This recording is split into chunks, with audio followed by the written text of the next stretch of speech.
nous avons la chance de recevoir successivement 3 psychanalystes.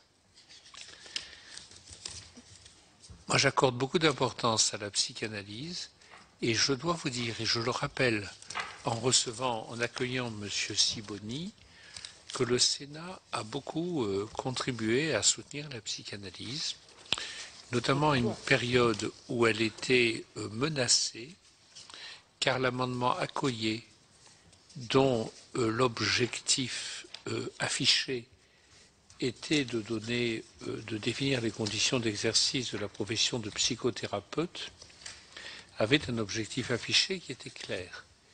Il y a eu par contre, par rapport à cet amendement, un certain nombre de campagnes qui ont été menées qui mettaient en cause la psychanalyse dans son existence même. Je rappelle que d'autres campagnes ont eu lieu récemment par rapport à l'autisme, et je dois dire, et je le dis en préalable à ces 3 auditions, que pour ma part, je n'accepte pas qu'une autorité étatique, quelle qu'elle soit, s'érige en décideur par rapport à des méthodes scientifiques. Les méthodes scientifiques procèdent du travail universitaire, du travail scientifique, du travail académique. Et il ne revient pas à l'État d'intervenir à cet égard. Donc, je voulais vous dire cela, Monsieur Sibony, comme je dirais à vos collègues, pour dire que nous pensons que par rapport à cette question du projet de loi ouvrant le mariage aux couples de personnes de même sexe, nous avons souhaité bénéficier de l'éclairage des psychanalystes. Donc aujourd'hui, nous recevons 3 psychanalystes, vous-même, puis M. Winter, puis Mme Rodinesco. Nous avons fait appel à des personnes qui connaissent le sujet, qui ont une expérience reconnue, qui ont d'ailleurs des orientations différentes sur certains sujets, mais c'est l'intérêt de la chose. Donc nous allons vous écouter. Je vous propose d'abord que vous puissiez intervenir durant une quinzaine ou une vingtaine de minutes, si cela vous convient. Puis je donnerai la parole à nos 2 rapporteurs, qui sont M. Jean-Pierre Michel et Mme Michèle Meunier. Et ensuite, que nous puissions dialoguer avec nos autres collègues sénateurs ici présents, que je remercie de leur présence. Donc, M. Daniel Sibony, vous avez la parole. Je vous remercie. Et merci aussi de me nommer par mon nom, car je vois que sur cette affiche, je suis Jean-Daniel Sibony. Je suis Daniel Sibony. Daniel. Et on va enlever la pancarte, d'ailleurs, pour ne pas créer. Ah, c'est du bon côté. Il suffit de retourner. Et vous voyez là... Donc du côté de l'autre, j'étais... Un phénomène qui, du point de vue de la psychanalyse, est intéressant. Voilà. C'est-à-dire que chacun voit votre vrai nom, mais vous ne voyez pas votre vrai nom. Et c'est quelque chose qui a été pensé par les autorités du Sénat.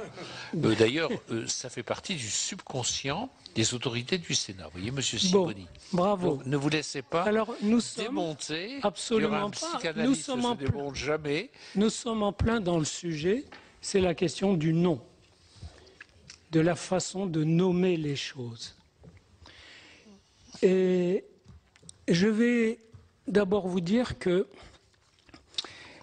avant d'être psychanalyste, j'étais chercheur en mathématiques et en philosophie. Et donc, ce n'est pas uniquement comme psychanalyste que j'interviens.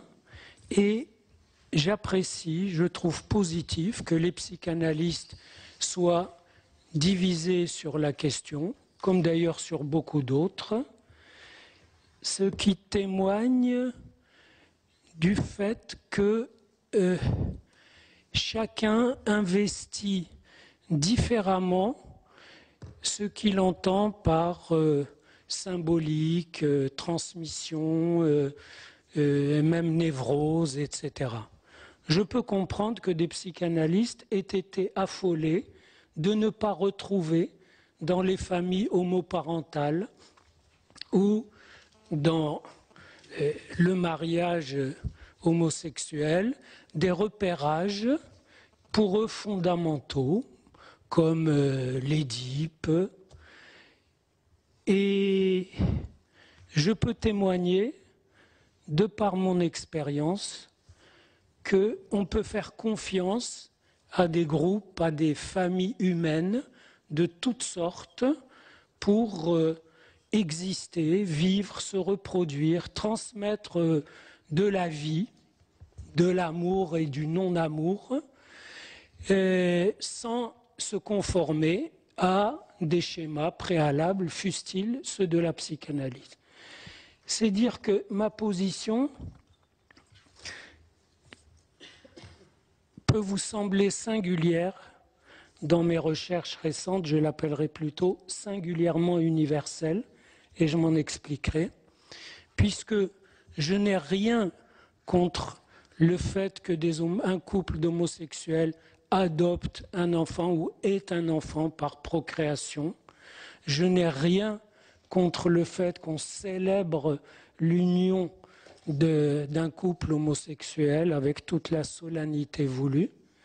Ce qui me fait problème, c'est de changer le sens de certains mots qui entraînent en cascade des changements tout à fait étonnants. Des changements étonnants qui seront relayés par une réalité, cette fois-ci clinique, que beaucoup de gens ignorent. On dit couple homosexuel, on trouve ça sympathique. Moi, j'ai aidé les homosexuels de toutes sortes à le rester, à cesser de l'être, à assumer plus ou moins, etc. Ce n'est pas du tout ce qui fait problème. Je vais citer 2 ou 3 phrases qui m'ont surpris. Je lis dans l'article du Monde d'une sociologue, Martine Gross, qu'il est bon qu'une femme puisse demander de sperme pour que sa compagne puisse être fécondée. Je trouve que c'est différent. Une femme demande du sperme pour être fécondée, ce qui est le droit et qui existe dans toutes sortes de pays, sauf la France. En Israël, où je vais souvent à Jérusalem, des femmes seules peuvent être fécondées, peuvent adopter, etc.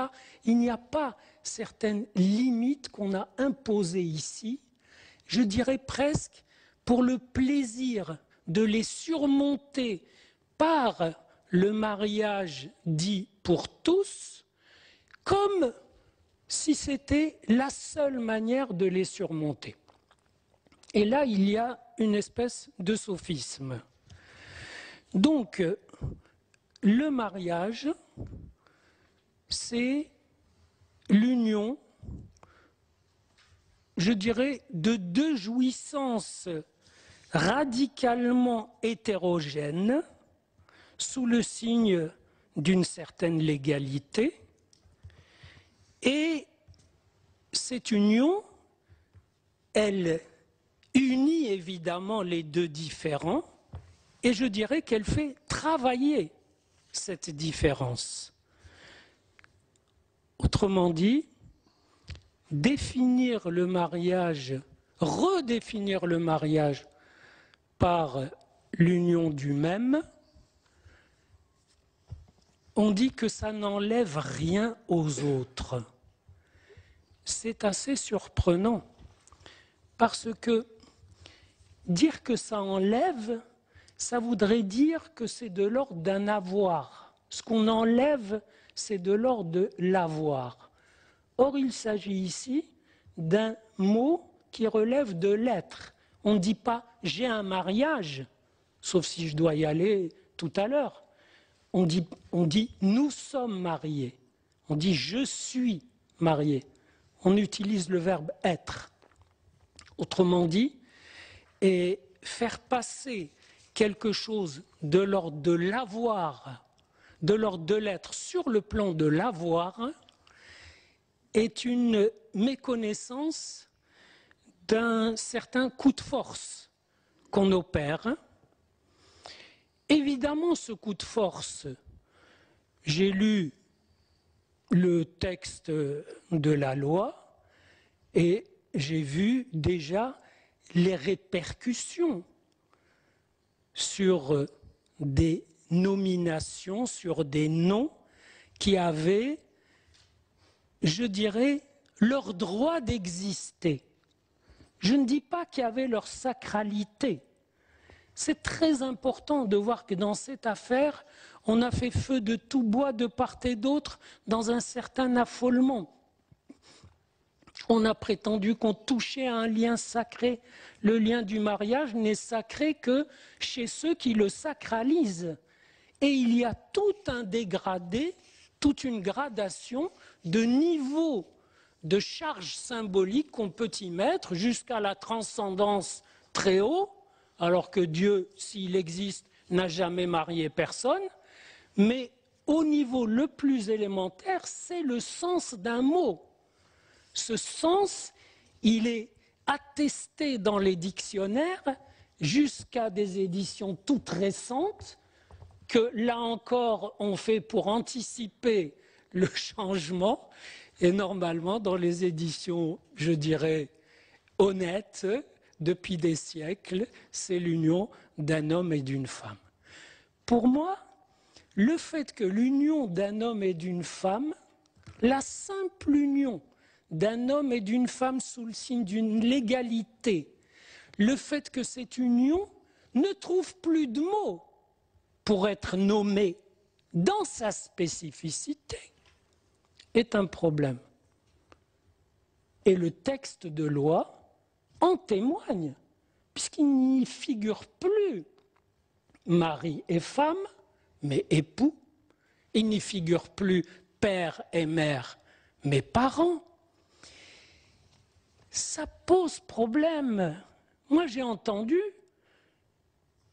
dans mon cabinet psychanalytique une jeune personne qui venait de se marier, qui était furieuse, qui m'a dit « Mais je veux avoir droit à ma différence, moi aussi. Pourquoi le fait d'honorer la différence chez une minorité impliquerait de la faire perdre à une majorité ?» Et donc, vous allez entendre presque une ritournelle dans les remarques que je vais vous faire, et cette ritournelle, c'est « Fallait-il, pour donner le droit au conjoint d'un couple homosexuel, si le premier décède, pour lui donner des droits et qu'il ne soit plus quelqu'un de rien, fallait-il pour ça introduire ce sens tout autre du mot mariage et faire disparaître des mots aussi essentiels que père et mère du texte de loi.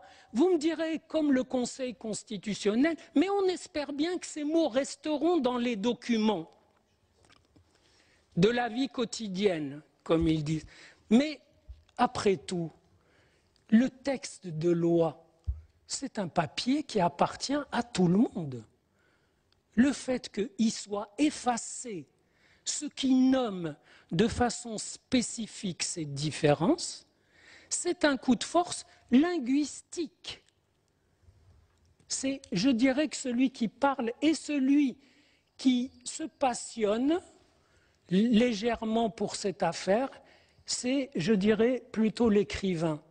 J'ai écrit 36 livres, c'est mon activité principale à côté de celle de psychanalyste, et dire que certains mots vont être déchargés, vidés, transformés, est quelque chose qui me gêne beaucoup.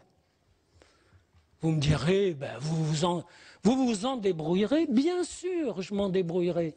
Et les enfants qui, dans ce couple de femmes, verront bien que la femme qui a demandé un don de sperme pour féconder sa compagne se posera comme père et qu'ils auront donc pour père effectif une femme et d'autres pour mère un homme, ce qui correspond à l'observation clinique. Et je dis tout à l'heure, mais je n'avais pas fermé ma parenthèse, c'est que l'observation clinique et quotidienne vous montrera que dans un couple homosexuel, homme ou femme, il y en a toujours un qui est plus femme que l'autre, plus féminin que l'homme, ou bien plus masculin que sa compagne féminine.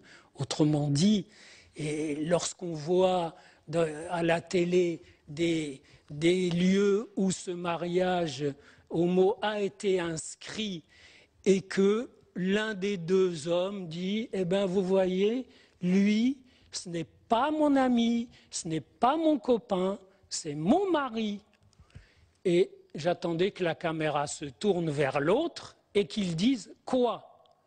Ou bien il dit « Eh bien, moi, je suis sa femme », et on aura un homme qui dit « Je suis une femme » sans être un transsexuel, qui sont des personnes tout à fait honorables et qui d'ailleurs tiennent beaucoup à la différence sexuelle, ou bien on aura deux maris, puisqu'il n'y a pas d'autre alternative.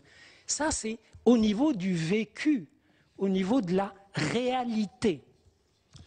Alors si on veut entrer dans les détails, il est clair dès le début que cette loi sur le mariage pour tous, ce tous qui est mis à la place de homosexuels, comme si tous étaient marqués de cette homosexualité, ou comme si les homosexuels répondaient pour tous, ou comme s'il était essentiellement excluant jusque-là, le mariage, alors qu'il n'était pas excluant. Ce sont les familles qui étaient excluantes, souvent pour un certain temps, le temps de digérer la chose et de se réjouir ensuite de ce que finalement la vie reprenne ses droits.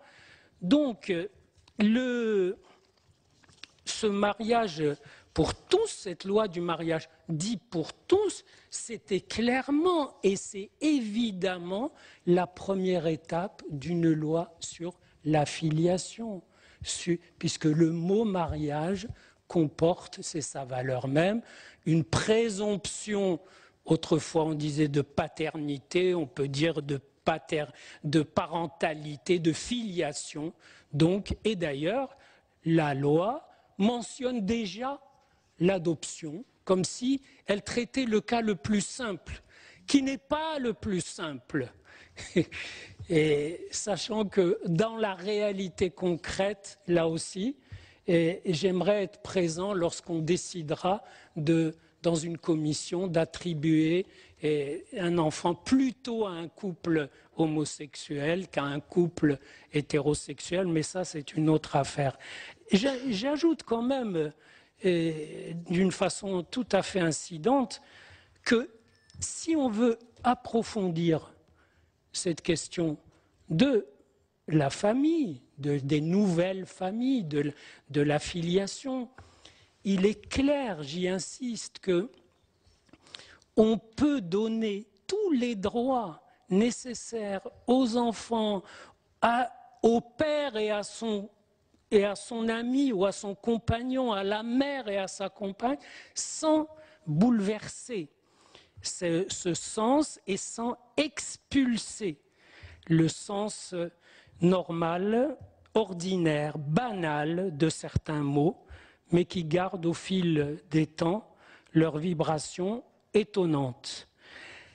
Alors, au fond, je dirais qu'il s'agit de permettre à des personnes qui ne peuvent pas ou ne veulent pas recourir à l'autre sexe, ne serait-ce qu'une fois pour avoir des enfants, il s'agit de leur permettre d'en avoir quand même.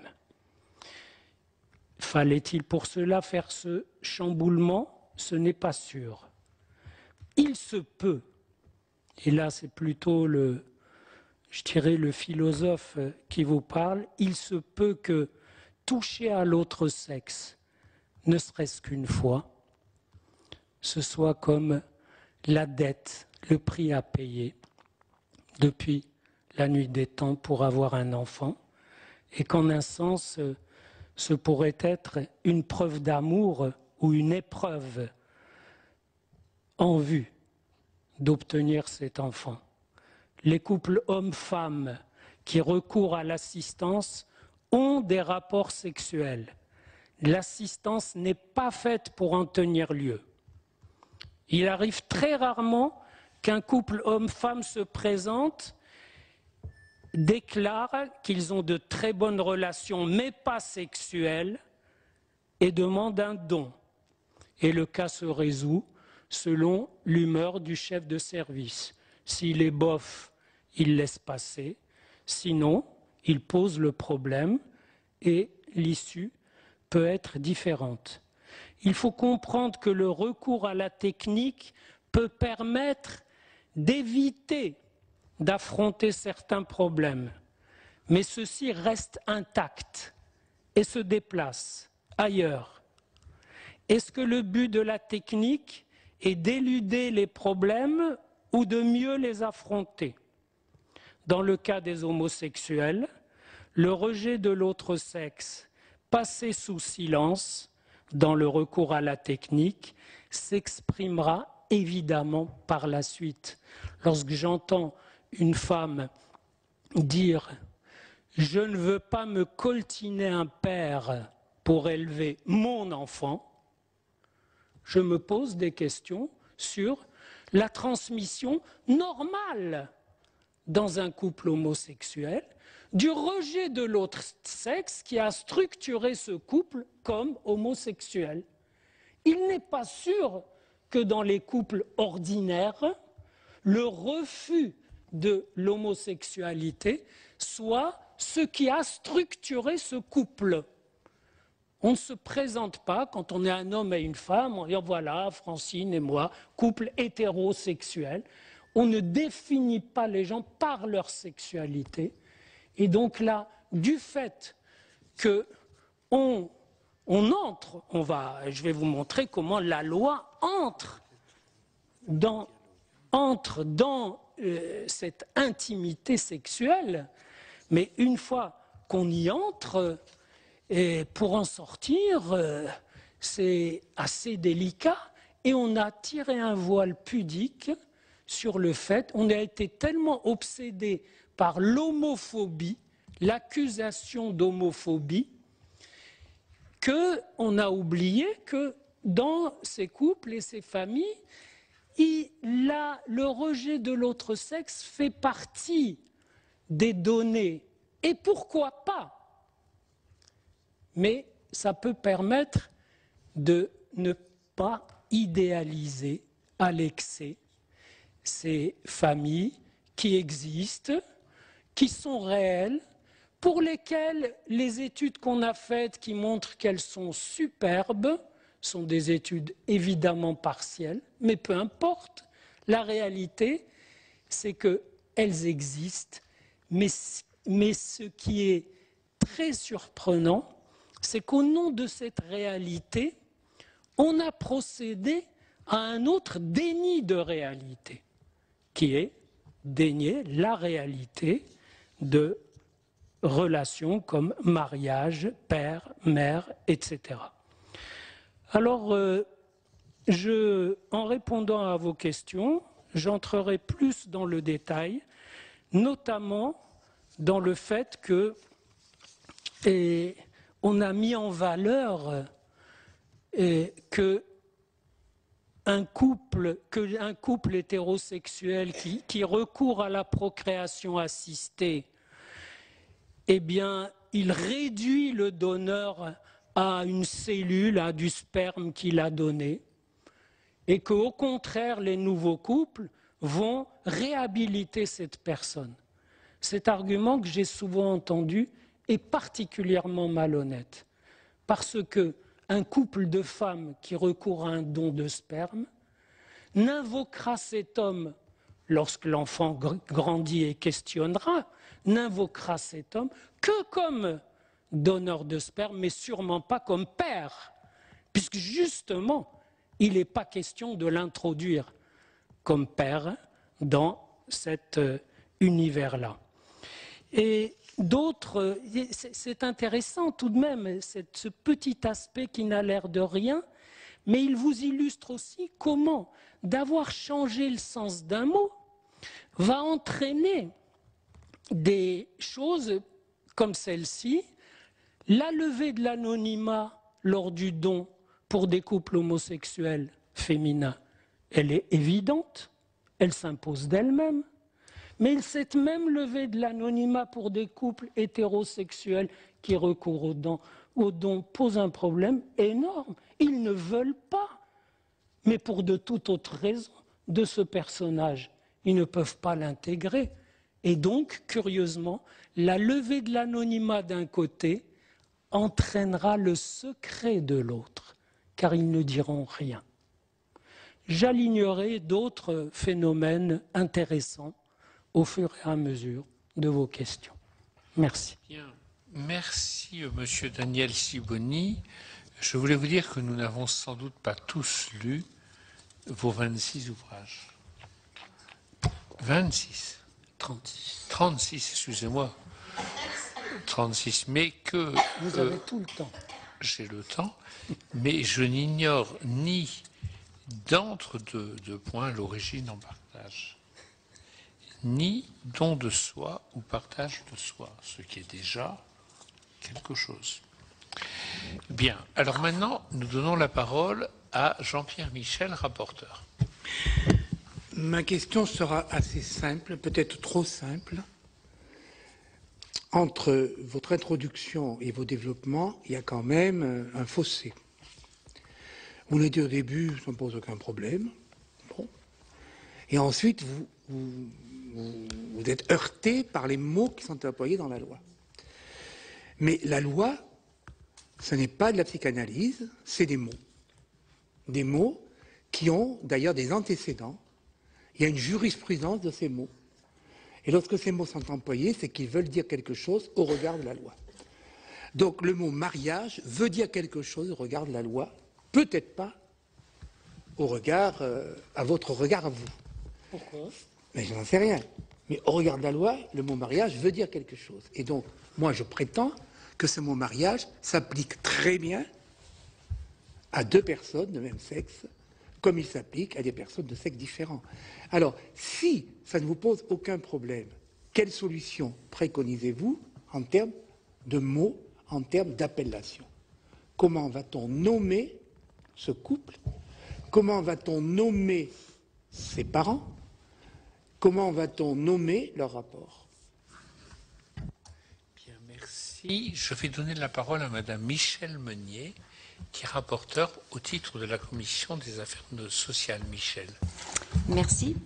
Oui, Monsieur Sibony, donc je vous ai écouté avec attention et ça a commencé d'ailleurs par un lapsus révélateur, hein, puisque votre nom et votre prénom plutôt étaient dichotomisés un peu. Donc l'importance du nom et de nommer.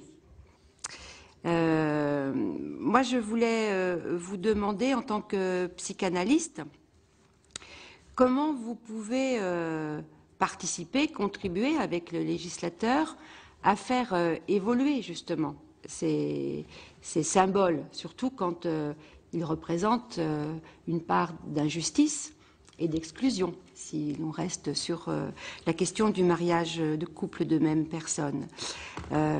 Est-ce que les psychanalystes peuvent aider, oui, le législateur à cette évolution, de part et en passant sur la question du mot? Mais si je pense que la référence que vous nous avez aussi au travers des mots que vous avez donnés, est quand même très biologique. Est-ce que vous ne pensez pas que c'est peut-être là aussi une difficulté à penser un modèle différent que ce sens normal ou ce sens banal dont vous avez parlé pour désigner le mariage? Ensuite, peut-être une dernière question sur la dernière partie, quand vous avez abordé la question du don de sperme et l'anonymat. Moi, je veux vous dire que tous les couples infertiles qui ont aujourd'hui recours à la PMA sont après des couples de parents dont l'enfant ignore totalement son géniteur, mais sait qui est son père et qui est sa mère. Et ce sont des enfants qui vivent très bien dans leur famille. Donc je voulais aussi vous dire cela.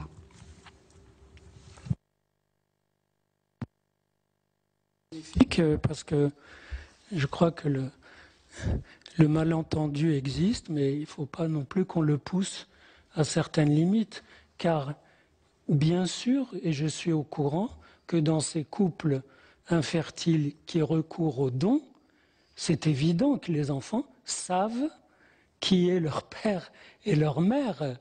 Et c'est essentiel, puisque la filiation, pour moi, elle tient justement au mot, à l'engagement symbolique, et non pas au fait qu'il y a eu un donneur. J'ai cité cet exemple juste comme cas particulier des effets qu'il y aura sur des couples hétérosexuels qui recourent aux dons si on lève l'anonymat, comme c'est presque normal, l'anonymat du don, pour des couples homosexuels féminins. Voyez-vous? Donc, ne me dites pas que dans ces couples qui recourent aux dons, le père est d'abord un père symbolique, disons, car c'est justement non seulement la réalité, mais c'est ce que je souhaite. C'est un effet de parole. Rien dans ma contestation de la pertinence du changement du mot mariage n'en appelle à la biologie. Je ne dis pas que le mot mariage ne convient pas à un couple homosexuel parce qu'il n'y a pas de biologie. D'abord, c'est faux puisque dans les deux cas, il y aura biologie. Même dans le cas d'une mère porteuse pour un couple de deux hommes, il y aura du biologique, mais ce n'est pas ce qui compte. La filiation humaine est avant tout symbolique. Et donc, je reviens à la question de départ. Et comment va-t-on nommer ces couples? Mais je ne vois pas d'objection à ce que un couple c'est le cas d'ailleurs aujourd'hui, je connais je connais quelques couples homosexuels hommes qui élèvent des enfants que l'un d'eux a conçus avant de se séparer de sa femme et de se découvrir homosexuel. Eh bien, cet enfant, il a un père et il a un ami du père. Et il a une mère. Et c'est très bien. Si les choses partent, je dirais, dès le départ, dès l'origine, c'est-à-dire si cet enfant, non pas comme c'est le cas aujourd'hui, mais si on le prend à 6 mois ou à 1 mois, ou bref, à sa naissance, quand il vient de naître de l'une des deux femmes ou de la mère porteuse, car il n'y en aura pas d'autres, eh bien, très bien, il aura cet homme comme père, puisqu'il le reconnaît, et le compagnon de l'homme aura des droits importants qui feront que si le père de cet enfant meurt, les liens avec le compagnon peuvent demeurer, le compagnon est protégé, etc. Il faut quand même bien voir que si on a créé beaucoup de problèmes, c'est parce que, il me semble, qu'on a pris la chose à l'envers, c'est-à-dire on a dit, mais voyons, et si les autres ne peuvent pas se marier, c'est qu'ils sont exclus. Non, un tabouret n'est pas exclu du statut de chaise. Un tabouret, c'est pas une chaise, c'est pas égal, il n'y a pas d'exclusion. Chaque objet, chaque être a son essence. Mais là, c'est une relation, c'est pas un territoire, c'est pas une propriété. Donc, on a pensé, il faut d'abord réparer cette exclusion. Et en fait, c'est pas tout à fait ce qu'on a fait. On a doublé la chose. On a dit, et vous savez, toutes les fois que j'ai questionné des personnes, car j'en ai questionné beaucoup, sur ce mariage homo, toutes me disaient, mais oui, pourquoi pas un mariage homosexuel? Qu'est-ce que ça enlève aux autres? Alors je dis, ça change le sens des mots, c'est très important. Puis ils me disent, mais il serait temps que certaines aberrations cessent. Comme quoi? Un psychanalyste me dit, eh bien, par exemple, je connais une famille où le père a eu recours à un don de sperme, où l'homme a eu recours à un don de sperme avec sa femme pour avoir un fils, mais la mère n'a pas voulu, la mère de l'homme n'a pas voulu, la belle-mère, parce qu'elle a dit, il faut que ce soit vraiment ton fils, sinon je ne le reconnais pas. Je dis, mais quel rapport avec mariage? Tous ces problèmes, je les rencontre avec des couples ordinaires. Hein. Autrement dit, chaque fois qu'on a voulu justifier cette loi, on a apporté des choses, des questions qui peuvent se résoudre sans elles. Autrement dit, il n'est resté comme argument qu'un seul, qui est l'égalité. Or, l'égalité, encore une fois, l'égalité, c'est l'égalité de la quantité des droits. Vous et moi, nous ne serons jamais égaux, mais nous pouvons nous battre pour avoir les mêmes droits. C'est ça l'égalité. Aujourd'hui, on abuse du mot égalité en la confondant presque avec identité. On s'identifie à l'autre et cette identification devrait tenir lieu d'égalité. Or, l'identification, c'est le vertige. L'égalité, c'est chacun sort ses cartes de jeu pour un certain jeu social, pas pour tout jeu d'ailleurs, parce qu'il n'aura jamais, deux personnes n'auront jamais les mêmes cartes, mais au regard de la loi, il faut qu'elles aient les mêmes droits. C'est ça, pour moi, l'égalité. Donc, cette histoire de comment les nommer, pour moi, ne pose pas de problème. Ils portent les noms de... ils ont la mère qu'ils ont, et l'autre, la compagne de la mère, ne peut pas s'appeler seconde mère. Et ne peut pas avoir un statut qui ferait de la première le père. Je dirais que la loi ne sait pas qu'elle cautionne une mascarade, mais une mascarade qui a lieu dans l'intimité. Et on ne va pas aller surveiller ce que les gens transmettent et ce qu'ils disent dans l'intimité. On se mêle déjà bien trop en définissant des gens par leur sexualité.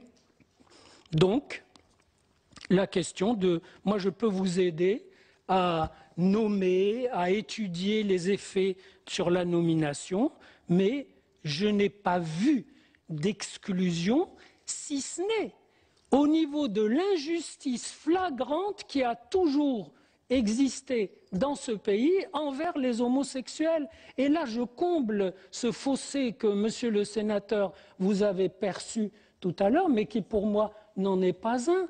J'ai dit que par mon propre caractère, par mon expérience, par ma fréquentation, en tant que psychothérapeute et en tant que citoyen, je n'ai pas d'objection, je n'ai pas dit que ça ne pose pas de problème.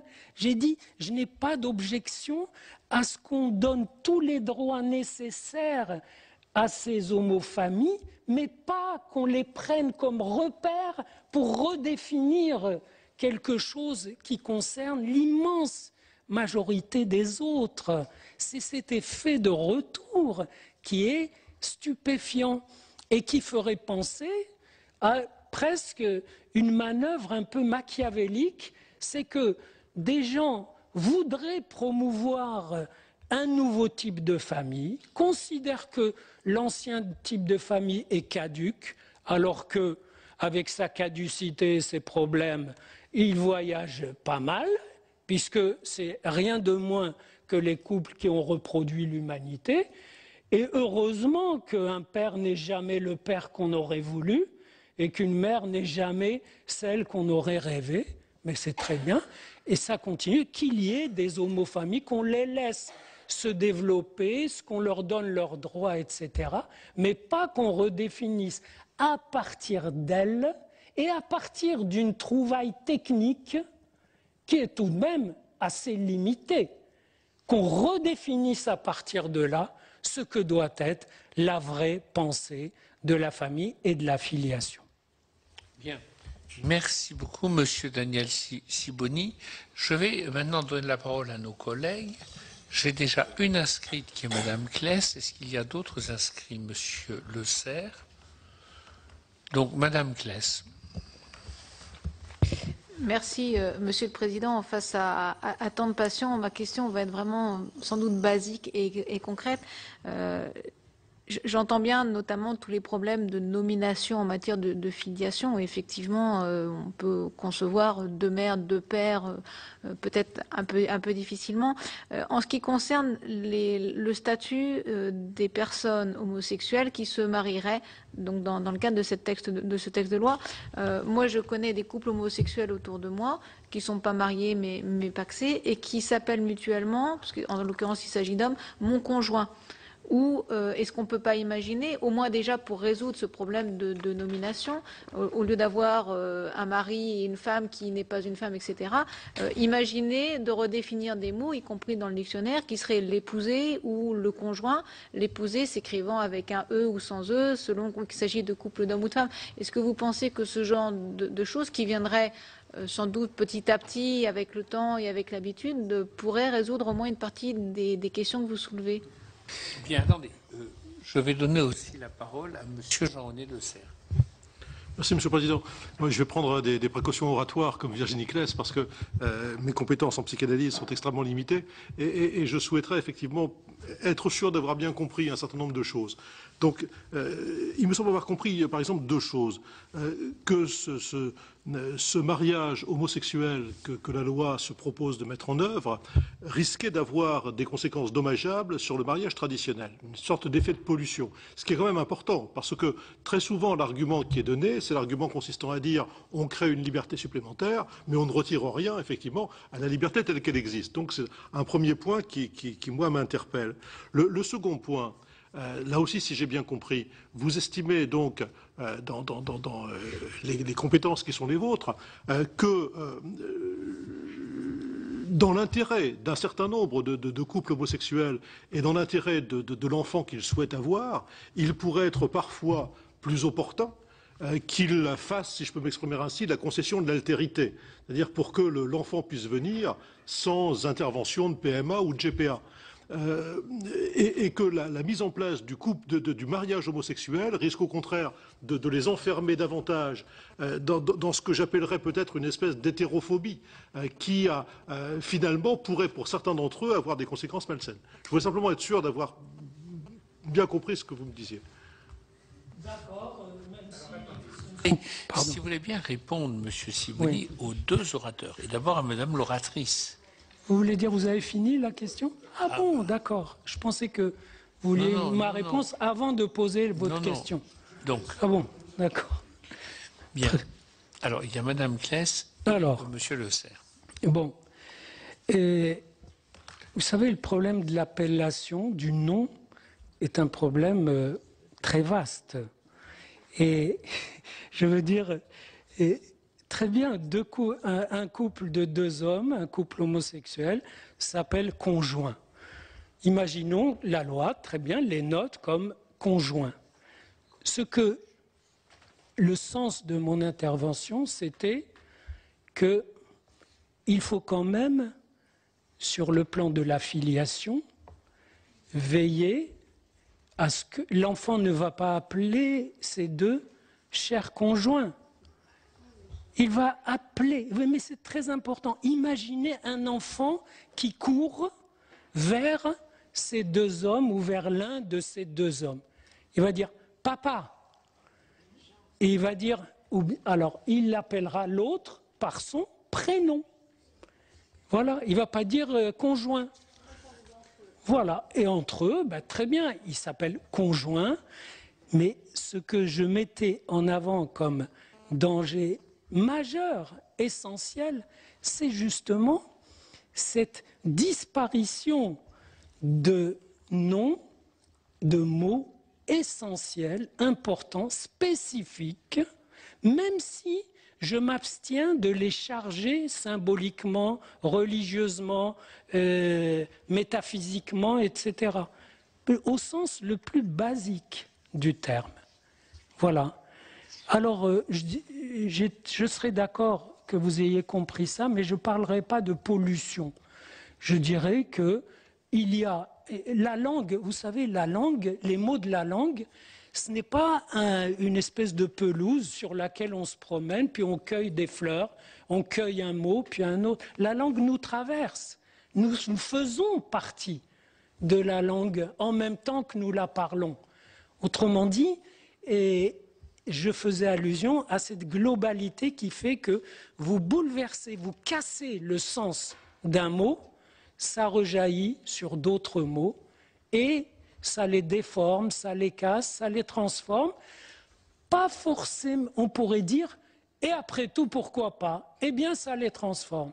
Mais là se pose une question, est-ce que ce n'est pas trop cher payé que de réparer les injustices qu'a commises la société envers les homos ou envers ces familles homoparentales en ne leur reconnaissant pas des droits? Est-ce que ce n'est pas une espèce de paiement par surenchère que de payer par la disparition de certains mots essentiels ou par l'effacement ou la distorsion de quelques autres? Voilà. Et si vous voulez, d'une façon, je dirais, peut-être plus philosophique, je dirais que cette loi, le législateur a très bien compris, il est très clairvoyant aussi, il a très bien compris que les gens qui se marient,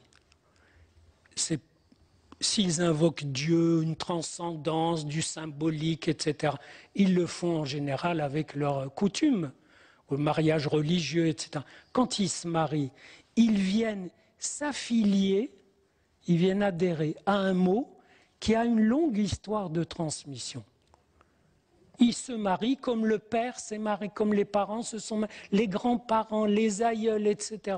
Donc ils viennent prendre la suite d'une transmission.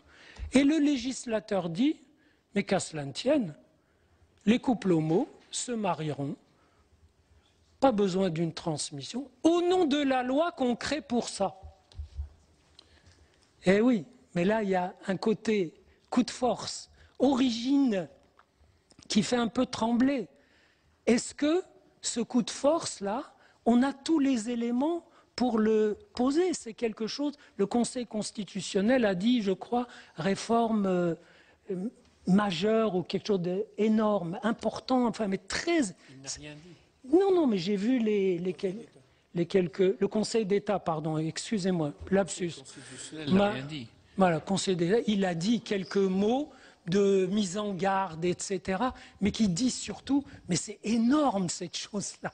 Et peut-être que c'est sa façon d'alerter sur le prix payé pour toute autre chose que l'égalité. Madame Pilès. Oui, j'entends bien ce que vous dites, mais dans la société française en tout cas, quand on est passé du mariage religieux comme seul mariage reconnu au mariage civil, on a aussi, quelque part, la loi aussi, créé un peu ce coup de force dont vous parlez, non? Ou ça n'avait pas grand-chose à voir? Non pas, elle n'a pas changé le sens. Elle a dit, il suffit de deux citoyens de sexes différents qui viennent tamponner leur lien devant l'autorité civile pour que ça fasse mariage. Ils n'ont pas besoin de la bénédiction divine. Et ils n'ont pas besoin de se référer à cette tradition. Donc, elle a allégé. et les conditions d'exercice, elle n'a pas changé le sens du mot. Oui, monsieur Sibony, moi je suis très intéressé par vos propos. Je les trouve finalement à l'antipode de ce que nous disait Madame Françoise Héritier, Tout à fait. qui nous disait nous sommes dans des combinatoires. Il y aura beaucoup de combinatoires. Il y en a eu énormément depuis le début de l'histoire de l'humanité. Il y en aura encore. Et ce que vous faites là doit être mis à sa juste place. Vous avez parlé du langage. Et on peut parler aussi des lois. Vous savez que nous vivons dans des structures. Le grand linguiste Hjelmslev a dit qu'une structure, c'était une entité autonome de dépendances internes.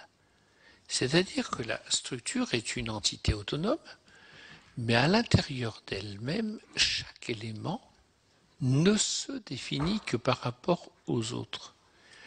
Une loi fait changer l'édifice des lois, la constellation, la galaxie. Un mot qui change de sens, ce qui est le cas. Ce n'est pas la première fois qu'une loi changerait le sens d'un mot. Et attendez, un mot qui change de sens fait que d'autres mots changent de sens et que le système se redistribue. Mais c'est une loi générale, voyez-vous ce que je veux dire? Autrement dit, si on veut éviter les effets qui seraient funestes de cela, il faudrait s'arrêter de légiférer ou de parler, car souvent, en parlant, nous donnons un autre nom, un autre sens au mot. Et Mallarmé parlait de donner un sens plus pur au mot de la cité. Donc, à la fois, je comprends ce que vous dites, mais je ne comprends pas cette sorte de terreur que vous manifestez à l'idée qu'il y ait des changements dans la structure. Il y a toujours des changements dans la structure. Alors, je citerai un sculpteur, Chillida, qui a renouvelé énormément la perception de l'espace à partir de cette idée. Il a dit l'architecture ambiante le dégoûtait un peu et il s'est tourné vers la sculpture et il a dit pour être vraiment libre, il faut avoir un point fixe. Si dans notre conversation, on peut se permettre des malentendus, des équivoques, des changements de sens, c'est parce qu'il y a certains points fixes relatifs aux mots. De même, la structure, je serais bien ennuyé pour vous dire dans quelle structure nous sommes. Ce que je peux dire, c'est que certains liens, certaines transmissions ont été assez structurantes pour que, quand elles dysfonctionnent, on puisse ressaisir, rétablir, etc. Autrement dit, je ne pense pas que l'idée de dire que une loi change le sens d'un mot, mais ça va réagir sur le reste et finalement, ça pourrait s'équilibrer. Je vous demande de me donner un seul exemple où un mot identifiant a changé de sens. Je prends le mot ennui. Au XVIe siècle, il avait un sens terrible. Aujourd'hui, c'est rien du tout, c'est l'ennui. Est-ce qu'il y a un mot, est-ce que j'en ai cherché en vain, un mot identifiant, comme je suis marié, c'est mon père, c'est sa femme, etc. Est-ce que vous connaissez un mot identifiant qui a changé de sens?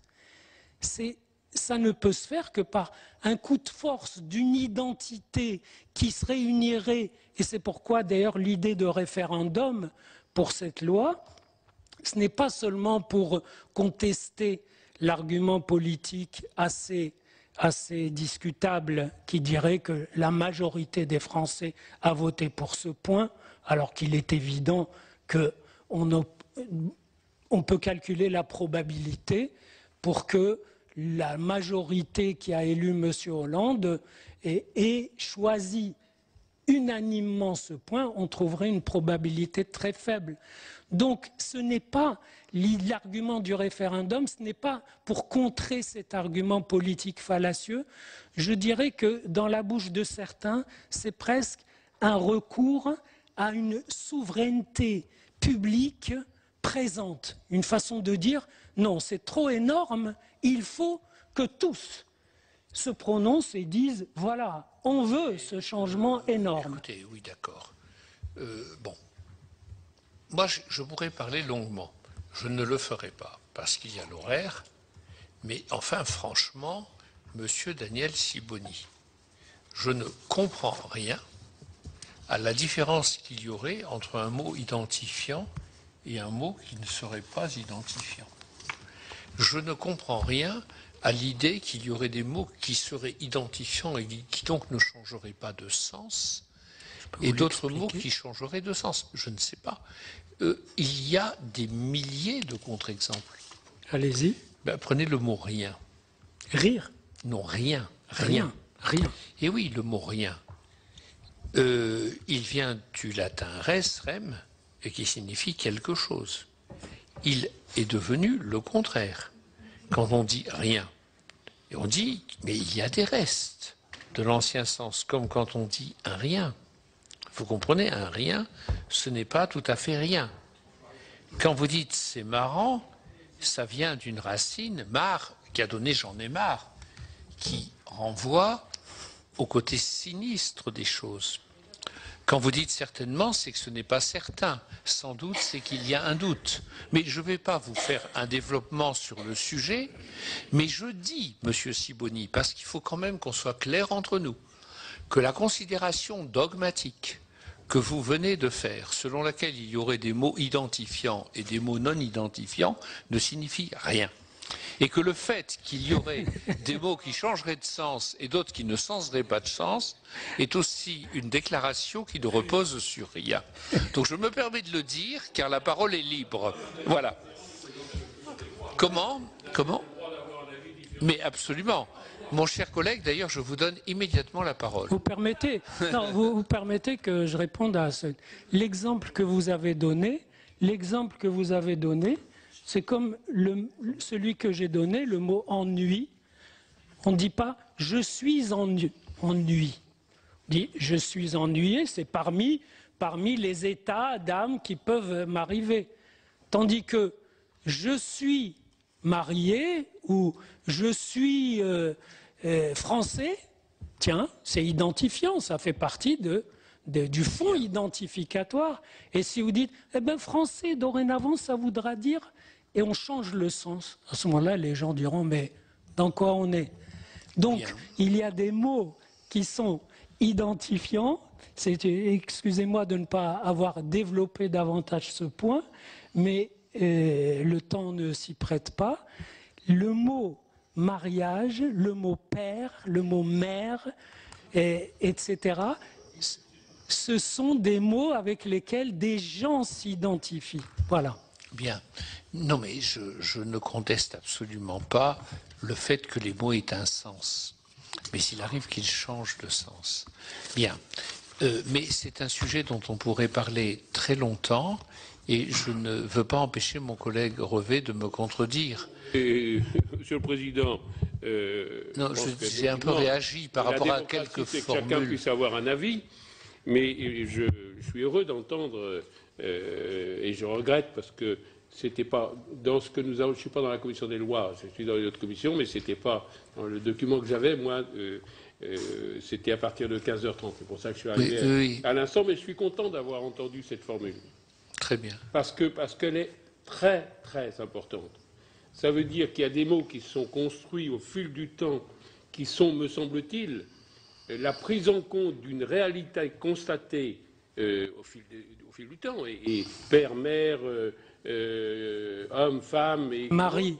Mais oui, ça existe depuis toujours. sans que ce soit... Et donc ce sont bien, me semble-t-il, des mots identifiants et dont on ne tient plus compte. Est-ce que le législateur peut, comme ça, du jour au lendemain, dire on n'est pas d'accord, donc on change la nature des mots? Non mais, je veux dire, mon cher collègue, que je comprends, pour être précis, tout à fait que vous soyez attaché au sens profond d'un certain nombre de mots. Les mots ont un sens. Mais ce que je contestais... Ils ne sont pas venus de rien. Et aucun mot n'est venu de rien. Mais ce que je contestais, je me permets de le faire, et j'y crois profondément, c'est qu'on pourrait distinguer dans la catégorie des mots deux sortes de mots. Des mots qui seraient immuables et d'autres qui ne le seraient pas. Je pense que toutes les sciences humaines et sociales récuseraient cette dichotomie. Mais cela dit, je ne veux pas prolonger le débat là-dessus. Et je veux dire que je comprends tout à fait que on veuille donner un sens plein aux mots père, mère, bien sûr. Hein, bien sûr, c'est autre chose. Alors, vous permettez, et j'imagine que mon temps de parole s'arrête, et je pourrais vous donner un exemple de mots identifiants qui n'arrêtent pas de changer de sens, mais avec une certaine stabilité. Je m'explique. Moi, je ne suis pas que marié, je suis juif. Juif est un mot dont le sens, l'identité, est à la fois supposée précise et très gondolée, très différente. Les uns diront, moi je suis juif de cette façon, mais l'autre, il est d'une autre façon, etc. Voilà une identité, je dirais, tout sauf lisse. Et pourtant, on ne pourrait pas dire, eh bien, ce qu'on appellera dorénavant, dès qu'on fait cet acte de parole qui dit ce qu'on appellera dorénavant juif ou ce qu'on appellera dorénavant mariage, eh bien ça sera cela. C'est ce coup de force qui est non pas terrifiant, je n'ai pas vraiment l'air terrifié, mais qui pose de vrais problèmes. Bien. Merci. Bon, Monsieur Sibony, vous avez compris qu'on pourrait dialoguer longuement avec vous par rapport à vos positions, bien sûr, mais nous avons quelque chose qui est dirimant, qui est l'horaire, la pendule. Donc, nous poursuivrons ce dialogue, cet identifiant. Bon, sur lequel M. Revet et moi sommes d'accord, c'est qu'il faut respecter l'horaire. Nous vous avons particulièrement invité parce qu'il existe de nombreux psychanalystes de talent et si nous sollicitions tous les psychanalystes de talent, il nous faudrait l'année entière et encore serait-elle trop courte. Parce que vous avez écrit un livre sur l'homoparentalité. Donc vous vous êtes vraiment penché sur cette question spécifique. Donc Monsieur Winter, sans plus attendre, je vous donne la parole, mais Monsieur le rapporteur va nous rejoindre car Monsieur le rapporteur est très attentif. Mais bien sûr, vous pouvez rester là. Monsieur Winter, vous avez la parole. Je vous remercie, Mesdames, Messieurs les sénateurs, de me faire l'honneur de m'écouter. Sur ce sujet sur lequel effectivement je travaille depuis fort longtemps maintenant, puisque le livre que vous venez de mentionner, Monsieur le Président, a déjà 2 ans, compté 1 année pour l'écrire, donc ça fait au moins 3 ans que je m'occupe de ces questions. Et certaines choses qui se sont produites pendant le débat parlementaire et dans les mois qui viennent de passer ont rendu déjà en quelque sorte un peu obsolète certaines questions que je me posais. Toujours est-il qu'au moment où j'ai écrit ce livre, et qui est donc paru en 2010, j'étais déjà d'avis que, jusqu'à preuve du contraire, la question de l'adoption ne posait pas de problème aussi important que ceux qui se profilent à l'horizon, c'est-à-dire ceux de la PMA et éventuellement, malgré ce qui nous est dit du côté du gouvernement, éventuellement donc les questions liées à la GPA. Donc j'insisterai, puisque c'est l'actualité, un peu plus sur ces questions-là que sur la question du mariage, puisque de toute façon, les choses semblent maintenant acquises, encore que, bien sûr, votre rôle, et je le sais bien, est de permettre que la discussion continue si elle doit et si elle peut se continuer. La complexité du problème a été en quelque sorte masquée par sa politisation. Le fait que les tenants du mariage pour tous, liés nécessairement à l'adoption, et par voie d'effet domino, éventuellement à la PMA et à la GPA, ont classé les partisans de ce changement en progressistes et ceux qui s'y opposent en religieux et même en réactionnaires, voire, dans certains cas, qui sont extrêmes, mais on ne va pas l'évoquer longuement ici, en homophobes ou que sais-je encore de bien plus terrible. Il se trouve que les choses ne se répartissent pas aussi facilement que cela, dans la mesure où les religieux ne sont pas forcément du côté qu'on croit, ceux qui se réfèrent à la religion ne sont pas ceux qui avouent s'y référer nécessairement, et ceux qui ne s'y réfèrent pas peuvent être bien teintés de religion, et je vais vous en donner un seul exemple parce que ce n'est pas là-dessus que je veux m'appesantir le plus longuement.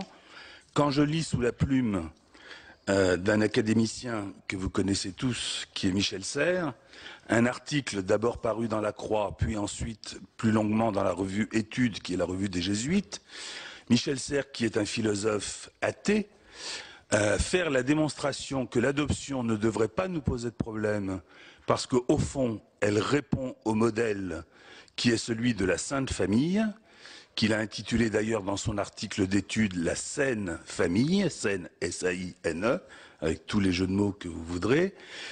Il fait allusion au fait que, eh bien, ce modèle, qui pour les théologiens chrétiens, évidemment, n'en est pas un pour l'homme, ce modèle qui consiste à mettre au monde un enfant dont le père n'est pas le père, mais qui doit l'adopter, et dont la mère n'est pas la mère puisqu'elle est vierge, ce modèle serait en quelque sorte, si on suit sa démonstration, celui-là même auquel les tenants de l'homoparentalité, les tenants de l'adoption, de la PMA, etc., se livreraient.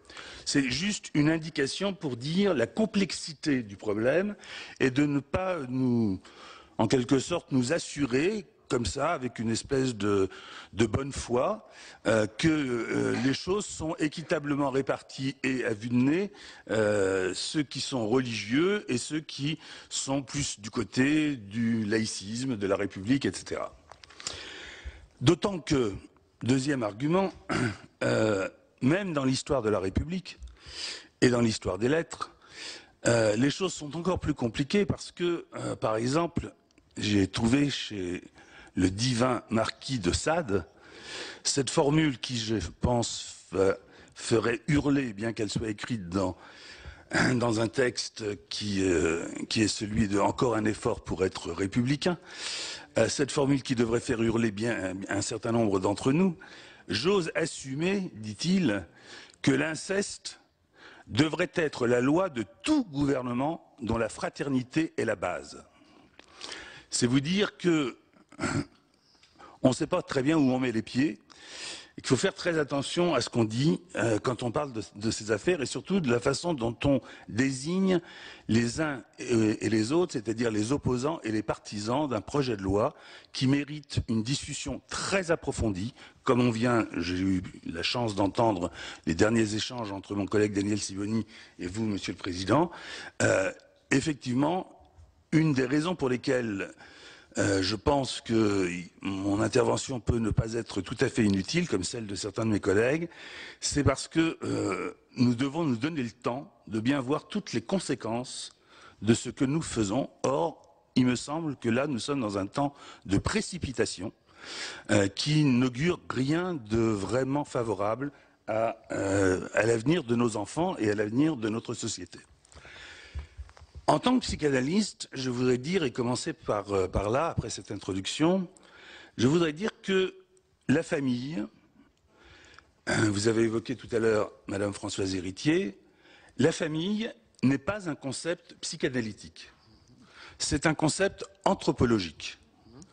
Et en tant que psychanalyste, les anthropologues travaillent à leur façon, mais en tant que psychanalyste, la famille n'est pas une de mes préoccupations majeures, de même que, quand je dis la famille, je veux dire les modalités de la famille. La façon dont les familles s'organisent au cours du temps et dans l'espace ne fait pas l'objet d'un dogme psychanalytique, quel qu'il soit, et il n'est pas vrai, quoi qu'en disent certains de mes autres collègues, il n'est pas vrai que la psychanalyse, et notamment Freud, aurait en quelque sorte modifié de fond en comble ce qui aurait été la famille bourgeoise du XIXe siècle. Freud n'a jamais eu cette intention, et les occurrences dans l'œuvre de Freud qui concernent la famille se comptent sur les doigts de la main, même le mot famille. Par contre, la question de la filiation et la question, comme l'a dit dans le peu que j'ai entendu tout à l'heure Daniel Sibony, la question des mots qui sont utilisés pour parler de la filiation et pour transmettre le fait d'avoir à se préoccuper de comment un enfant se situe par rapport à l'histoire de ceux qui l'ont engendré. Ça intéresse le psychanalyste. Ça intéresse ce que Freud lui-même appelait l'inconscient parental. Et évidemment, on ne peut pas demander au législateur d'intégrer dans les lois qu'il fait, d'intégrer la dimension de l'inconscient. Mais on peut quand même lui demander de tenir compte du fait qu'une découverte majeure a été faite au début du XXe siècle et que cette découverte nous a amené à considérer que, en plus de la réalité à laquelle chacun d'entre nous est confronté, il existe, ce qui est la découverte majeure de Freud, il existe une réalité psychique.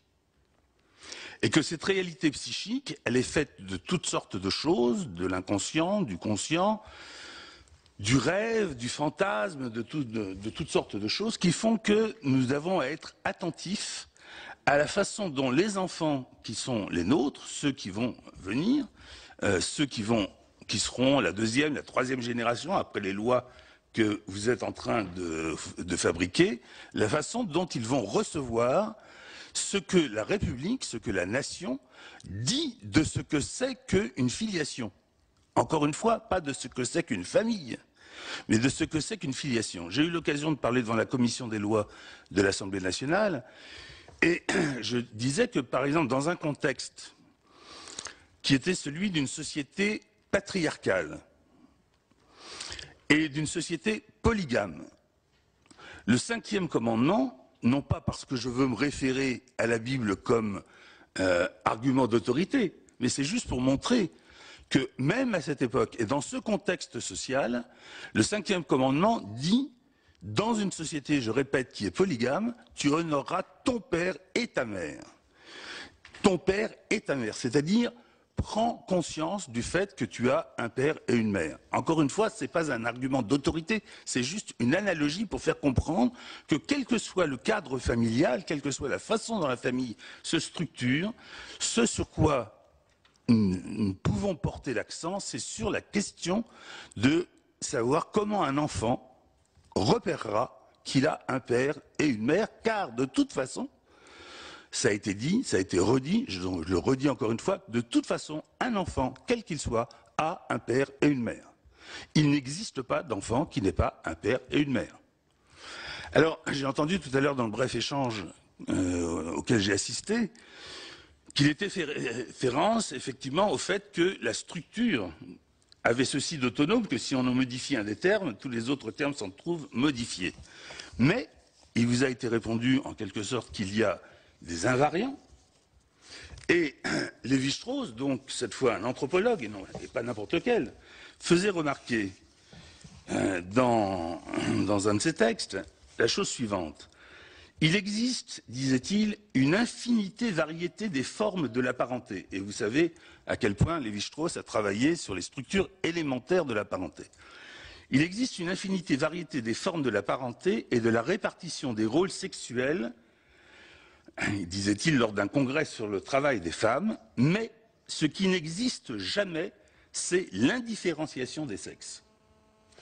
Et s'il y a un changement massif anthropologique majeur, qui fait que ça n'est comparable en rien à tous les changements qui ont eu lieu dans l'histoire de l'Occident, pour n'en rester qu'à l'Occident, S'il y a un changement anthropologique majeur, c'est que tout d'un coup, la question de la différence des sexes ne deviendrait plus un enjeu majeur. On touche à la différence des sexes.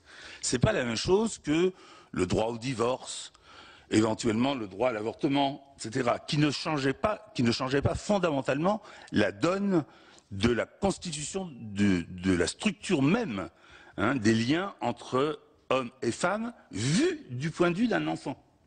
Car c'est là-dessus que je vais me permettre d'insister si vous m'y autorisez. Bien sûr.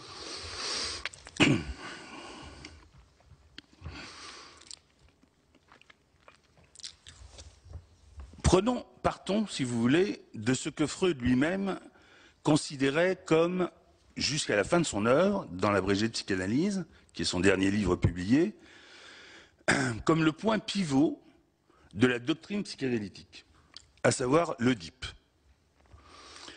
Ça a mauvaise presse aujourd'hui, l'Oedipe.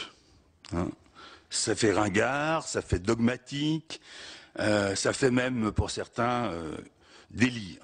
Mais enfin, ce sur quoi on n'a pas suffisamment insisté quand on parle de l'Oedipe, c'est qu'il y a une grande différence entre l'Oedipe tel que nous le concevons dans le langage courant et ce que c'est que l'Oedipe du point de vue du psychanalyste. Et pas seulement du psychanalyste. Excusez-moi, j'ai un peu chaud.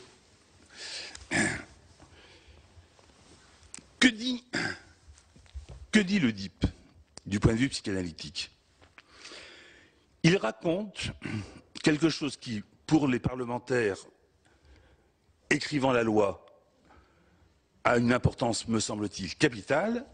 Il raconte l'histoire d'une loi qui s'adresse à un sujet qui n'est pas un sujet de droit. Et c'est là-dessus que je voudrais insister. L'Oedipe, l'interdit de l'Oedipe, son corollaire, qui est l'interdit de l'inceste, l'Oedipe s'adresse à l'enfant.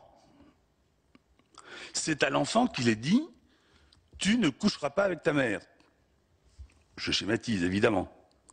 Ce n'est pas à l'adulte. Même si le législateur a cru bon, récemment, d'introduire l'interdit de l'inceste dans la loi, je m'y étais d'ailleurs à cette époque opposé, car l'interdit de l'inceste, s'il devient une loi de droit positif, une autre loi pourrait le défaire.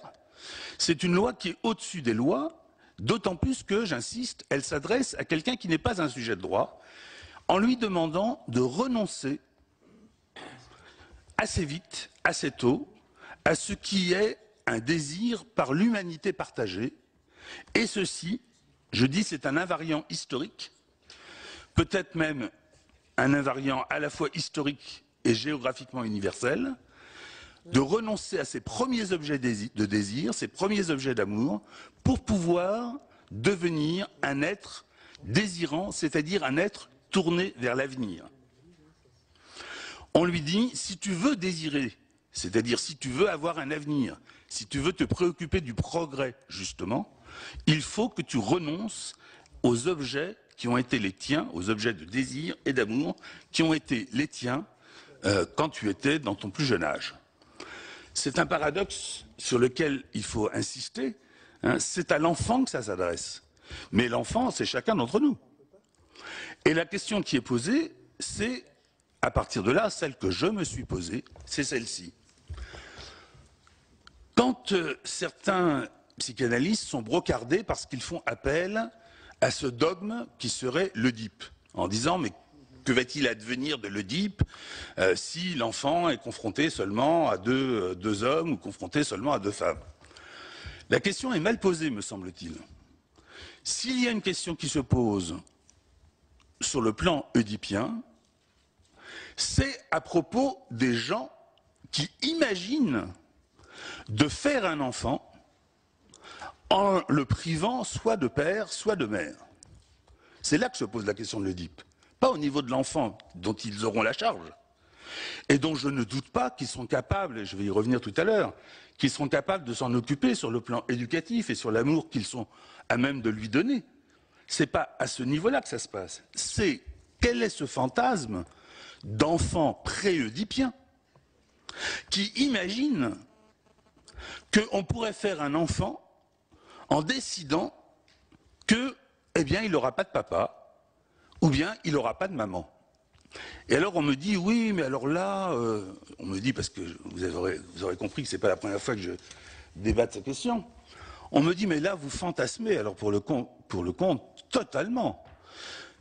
Les homosexuels en couple, jamais ils ne diront des choses pareilles aux enfants. Ils leur diront, aux enfants dont ils ont la charge, ils leur diront la vérité.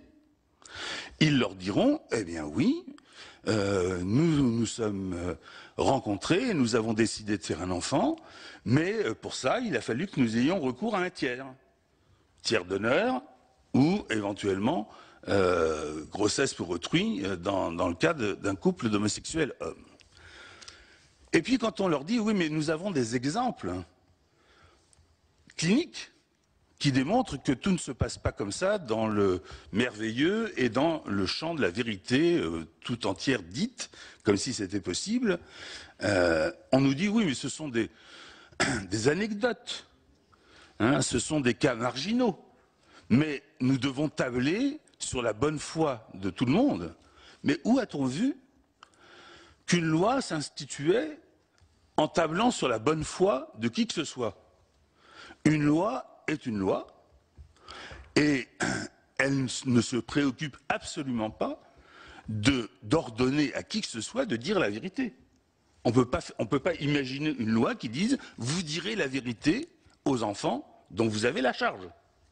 J'ai entendu, puisque je ne peux pas faire référence à mon travail clinique personnel pour des raisons de déontologie évidentes, mais il y a des choses que chacun d'entre nous peut entendre dans les divers reportages qui sont faits en toute bonne foi et même, je dirais, quelquefois de façon militante auprès des couples homosexuels ou des couples militants. J'ai entendu, par exemple, dans un tout récent reportage, donc c'est pas quelque chose qui date d'il y a 2 ans ou d'il y a 3 ans, dans un tout récent reportage, des femmes homosexuelles dire en toute bonne foi, mais comme le disait Lacan, l'erreur de bonne foi est de toutes la plus impardonnable. Tu n'as pas de papa, disait une des 2 femmes à un enfant de 2 ans, tu n'as pas de papa, tu as 2 mamans. Tu es né parce qu'on s'aimait très fort. Ben non. Je veux dire, autoriser par la loi que de tels propos puissent se tenir, alors qu'ils correspondent très précisément à ce à quoi l'enfant est confronté quotidiennement, l'enfant d'avant l'âge où il pourra raisonner sur ce qui lui arrive. Le confronter à cela, c'est le confronter à ce que j'appellerais un mensonge d'État. Il y aura mensonge. Alors, est-ce qu'il y a une parade? Je disais à l'instant, aucune loi ne peut imposer à qui que ce soit de dire la vérité. D'autant que cette vérité, elle est relativement insaisissable. Mais par contre, on peut très bien imaginer que cette vérité, à savoir que l'enfant a de toute façon un père et une mère, sous quelque forme que ce soit, cette vérité, elle peut être écrite dans des documents qui vont faire foi, qui sont des documents d'état civil et auxquels l'enfant, un jour ou un autre, sera confronté s'il le souhaite.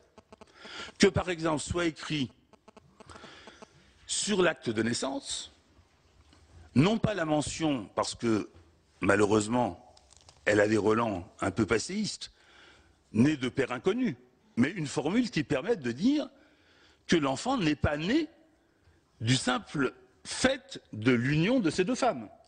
C'est une formule qui reste à inventer. Que cette formule soit reportée aussi sur le livret de famille. Et pas comme l'a proposé un de mes collègues, en dédoublant ou en détriplant le livret de famille avec un livret de filiation, un livret de famille, etc., qui seraient des façons tout à fait sournoises de stigmatiser les couples homosexuels. Mais que sur le livret de famille soit inscrit la réalité de la procréation. De façon à ce que combien d'enfants, avant que toutes ces histoires nous préoccupent, combien d'enfants ont appris qu'on leur avait menti simplement le jour où ils ont ouvert le livret de famille, à 14, 15, 16, 17 ans ou 18 ans, ou au moment de se marier, par exemple. eh bien ce sera l'occasion pour chacun de ces enfants d'être confronté à quelque chose qui, quelle que soit la façon dont ça leur aura été raconté, leur permettra de prendre écart, de s'écarter quelque peu des façons dont les choses leur auront été racontées. Une dernière chose, si vous permettez. Je faisais mention tout à l'heure de cette idée que puisque des couples de même sexe sont capables d'offrir à n'importe quel enfant un amour au moins équivalent à celui qu'offre la famille hétérosexuelle, qui tout d'un coup devient un concept, alors que ça n'en était pas un, ils sont aussi capables de les éduquer d'une manière tout à fait respectable et honorable. Et d'une certaine façon, cela est versé sur le compte de la psychanalyse. Je voudrais dire que